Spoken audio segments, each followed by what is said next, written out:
اپنی سیاست سے، اپنی جماعت سے ایک چیز بالاتر ہوتی ہے اور اس کا نام پاکستان اور پاکستان کا آئین ہے۔ آج ملک کی بدقسمتی ہے کہ اس ملک کا جو آئین تھا، جب ہم ووٹ کو عزت دو کی بات کرتے تھے تو اس کا مطلب یہی تھا کہ ملک آئین کے مطابق چلے، ملک میں آئین کی بالادستی ہو، ملک میں آئین کا نفاذ ہو۔ آج آپ دیکھ لیں کہ ملک کے حالات کیا ہیں۔ آج سے 2 ہفتے پہلے اس ملک کی قومی اسمبلی، اس ملک کے سینٹ، اس ملک کی کابینہ پورا دن اتوار کو بیٹھی رہی کہ ہم نے آئینی ترمیم کرنی ہے۔ ان میں سے کسی نے آئینی ترمیم دیکھی تک نہیں تھی، لیکن پھر بھی رات کے اندھیرے میں اس کو پاس کرنا چاہتے تھے۔ آج ملک میں یہ سیاست کا معیار رہ گیا ہے بدقسمتی سے۔ جب یہ حالت ہوگی سیاست کی، پھر ملک ترقی کیسے کرے گا؟ پھر نوجوان کو روزگار کیسے ملے گا؟ پھر لوگوں کے معاشی حالات کیسے بہتر ہوں گے؟ اس کا جواب آج کسی کے پاس نہیں ہے۔ آج یہاں پر صرف اقتدار کی جنگ ہے، کرسی مل جائے۔ الیکشن میں کیا ہوا آپ سب جانتے ہیں۔ آپ سب جانتے ہیں کہ آج ہماری قومی اور صوبائی اسمبلیوں میں جو حضرات بیٹھے ہیں ان کی اکثریت وہاں الیکٹ ہو کر نہیں آئی، وہ چوری شدہ ووٹ کے نتیجے میں وہاں پر بیٹھے ہوئے ہیں۔ کیا ان افراد کو ملک کے آئین میں ترمیم کرنے کا حق ہے؟ کیا ان افراد کو ملک چلانے کا حق ہے؟ اور یہ واضح حقیقت ہے کہ ان حالات میں ملک نہیں چل سکے گا۔ یہی سوچ چودھری سرفراز افضل صاحب کی، ہمارے اور بھی بہت سے بھائی ہیں، ہمارے ساتھ بہت سے لوگوں نے رابطہ کیا ہے، لیکن ہم یہ چاہتے ہیں کہ یہ جماعت جو ہے یہ گراس روٹ لیول سے، یہ چند الیکٹیبلز کا ٹولہ نہ ہو، یہ عوامی سطح سے یہ جماعت اوپر ابھرے اور ملک کے مسائل کی بات کرے، ملک میں آئین کے نفاذ کی بات کرے، اس ملک کے مسائل کی بات کرے، اس ملک کے عوام کی فلاح کی بات کرے۔ یہ وہ تمام باتیں ہیں جو آج آپ پاکستان کی سیاست میں نہیں سنتے۔ آج پاکستان کی سیاست صرف گالی گلوچ کا نام ہے۔ آج پاکستان کی سیاست ایک دوسرے پر الزام لگانے کا نام ہے۔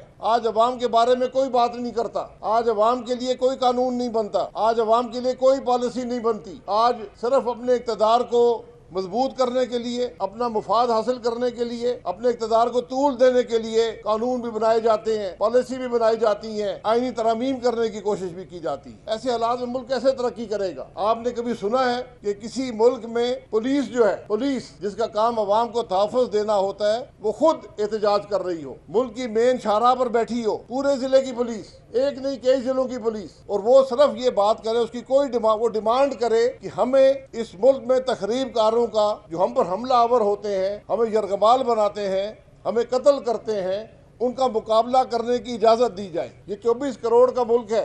آج یہ ہماری حالت ہو چکی ہے کہ ہماری پولیس بھی احتجاج کر رہی ہے، سڑکوں پر بیٹھی ہے۔ پرسوں آپ کے شہر میں کیا ہوا؟ قانون بنتے ہیں کہ جلسہ ایسا ہو کہ عوام کو تکلیف نہ ہو۔ یہاں پر جلسوں سے عوام کو کوئی تکلیف نہیں ہے، یہاں عوام کو تکلیف حکومت سے ہے، جس نے ہفتے والے دن پورے راولپنڈی کی سڑکیں کنٹینر لگا کر بند کر دی۔ آپ سب اس شہر کے رہنے والے ہیں، حقیقت آپ جانتے ہیں کہ ہفتے والے دن اس شہر میں کیا ہوا۔ یہاں کوئی جماعت جلسہ کر لیتی، 5,000 آدمی آ جاتے، 10,000 آ جاتے، 2 گھنٹے میں جلسہ کر کے گھر چلے جاتے۔ پورا دن پورا شہر بند رہا، موٹر وے بند رہے، سڑکیں بند رہیں۔ اسلام آباد دارالحکومت ہے اس ملک کا، 24 کروڑ افراد مسلمانوں کا دارالحکومت جو ہے وہ کنٹینر لگا کر بند کیا گیا۔ کیا ہمیں کوئی شرم نہیں رہی؟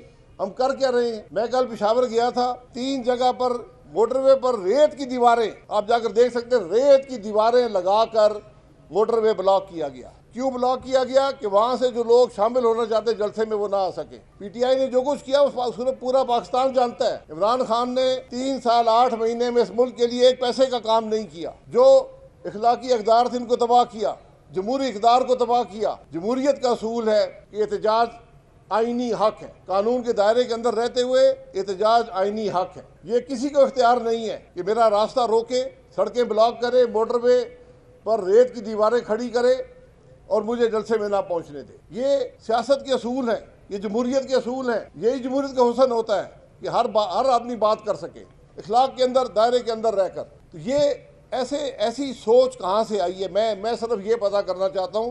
جس مسلم لیگ نون میں ہم تھے اس میں یہ سوچ نہیں ہوا کرتی تھی۔ ہم نے پیپلز پارٹی کا دور بھی دیکھا، ہم نے 9 سال مشرف صاحب کے بھی کاٹے، ہم نے 3 سال 8 مہینے عمران خان کے بھی کاٹے، لیکن یہ حالات ہم نے کبھی نہیں دیکھے۔ جلسے ہم نے کیے۔ آج کس بات کا خوف ہے حکومت کو کہ آپ دیواریں کھڑی کر کر عوام کو ان کے حق سے محروم کرتے ہیں۔ یہ کون سی سوچ ہے؟ یہ کس طرف ہم ملک کو لے کر جا رہے ہیں؟ مجھے کل پشاور میں ایک پروگرام تھا جو سیاسی نہیں تھا، فاٹا کے حوالے سے تھا۔ وہاں لوگوں نے کہا کہ آپ کیا سمجھتے ہیں کہ ہم اس ملک کے شہری ہیں، ہم کے پی کے رہنے والے ہیں، کیا ہمیں پنجاب جا کر جلسے میں شرکت کرنے کا حق نہیں ہے؟ اس کا جواب میرے پاس نہیں تھا۔ یہ آج بدنصیبی ہے ملک کی کہ ہم تفریق کو مزید پھیلا رہے ہیں، ہم نفاق کو بڑھا رہے ہیں۔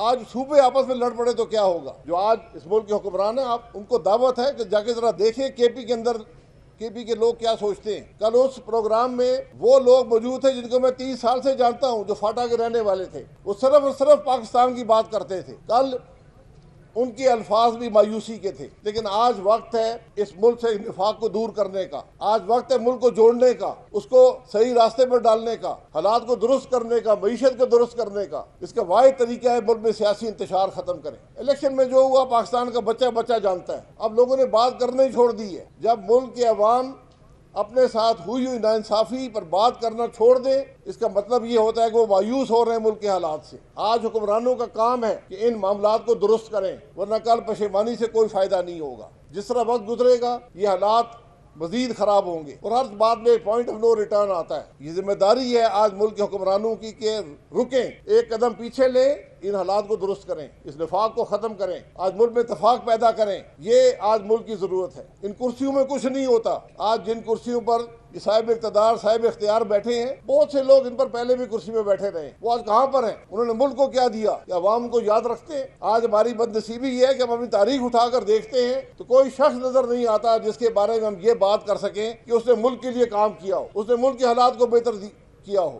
ہاں، ہمیں لوگ ایسے ملیں گے جو کرسیوں پر بیٹھے رہے، 5 10 15 20 30 سال بیٹھے رہے، لیکن ملک کو کچھ نہ دے سکے۔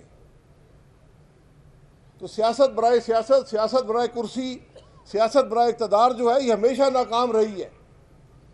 آج آپ کو حق کی بات کرنی پڑے گی، آپ کو آئین کی بات کرنی پڑے گی۔ میں ہر جگہ کہتا ہوں، دنیا کا ہمارا جو آئین ہے وہ اتنا بڑا آئین ہے کہ 7ویں نمبر پر ہے دنیا میں، 7ویں یا 8ویں نمبر پر۔ واحد آئین ہے دنیا کا جس میں حلف بھی ہر آئینی عہدے کا شامل ہے۔ ہم جہاں جاتے ہیں لوگ پوچھتے ہیں کہ ہمارے حالات کیسے بہتر ہوں گے، ہمارے معاملات کیسے بہتر ہوں گے، ملک کیسے ترقی کرے گا۔ صرف ایک راستہ ہے، جو آئینی عہدیدار ہیں اس ملک کے، یہ ابتدا کریں، یہ آئین توڑنا چھوڑ دیں۔ ہر آئینی عہدہ رکھنے والا شخص ہر روز اس ملک کا آئین توڑتا ہے، پھر آپ کہتے ہیں ملک نہیں چلتا۔ بھئی آئین آپ کو پسند نہیں ہے تو ترمیم جو ہے عوام کے سامنے رکھ کر کریں نا۔ آپ کیوں عوام سے ترمیم چھپاتے ہیں؟ یہ ترمیم، حکومت تو آپ کی آج ہے کل نہیں ہوگی، آپ کا اقتدار آج ہے کل نہیں ہوگا، لیکن اس ملک کے لوگوں نے یہی رہنا ہے، اس ترمیم نے بھی یہی رہنا ہے جو آپ کر رہے ہیں۔ تو خدا کے لیے اس ملک کا بھی خیال کریں۔ یہ آپ کی کرسیاں اس ملک سے جڑی ہیں، اسی ملک کے عوام نے آپ کو دی ہیں۔ آپ نے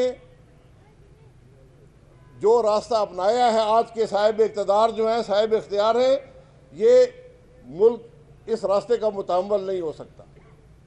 آج اس ملک میں اتفاق پیدا کرنے کی ضرورت ہے، آج اس ملک کو آئین کے راستے پر لانے کی ضرورت ہے۔